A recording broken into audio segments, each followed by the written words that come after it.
नमस्कार मित्रांनो, जय महाराष्ट्र.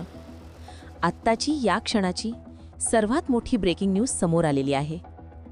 शिंदे गटातील आमदारांचा शिंदेंना जय महाराष्ट्र नेमकं प्रकरण काय आहे पाहूया सविस्तर. त्या अगोदर मित्रांनो, तुम्ही जर आपल्या चॅनलला सबस्क्राईब केलं नसेल तर सबस्क्राईब करा. काल सुप्रीम कोर्टाचा शिवसेना पक्षचिन्ह याबद्दल निकाल लागणार होता, मात्र ती सुनावणी आता 3 आठवड्यांनी पुढे ढकललेली आहे. याच बाबतीत शिवसेनेचे एकनाथ शिंदे आणि भाजपला चांगला मोठा धक्का बसलेला आहे.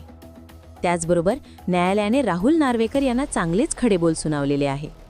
1 वर्षापासून अपात्रतेची कारवाई करायची होती, तरीसुद्धा अजून तुम्ही कारवाई केली नाही. आता राहुल नार्वेकरांना सुद्धा 1 आठवड्याची मुदत दिलेली आहे. मात्र हे सगळं घडत असताना शिवसेनेचे संजय राऊत यांनी पत्रकार परिषद घेतली आणि पत्रकार परिषदेत असं म्हटलं की हे राहिलेले अपात्र होणारच आहे, मात्र यातले सुद्धा काही जण आमच्या संपर्कात आहे. असं जर झालं तर शिंदे गटाला चांगला धक्का बसेल आणि सरकार कोसळेल. तसेच एकनाथ शिंदे आणि भाजपला चांगले धक्क्यावर धक्के बसत आहे. कारण अपात्रतेच्या कारवाईचा निकाल शिंदेंच्या बाजूने लागणार आणि शिंदे अपात्र होणार. असं जर झालं तरीही शिंदेंना राजीनामा द्यावा लागणार आणि यातले काही आमदार फुटून जर त्यांनी शिंदेंना जय महाराष्ट्र केला आणि ते ठाकरे गटात जाऊन मिळाले तरीसुद्धा शिंदेंचा पद जाणार, हे तेवढेच सत्य.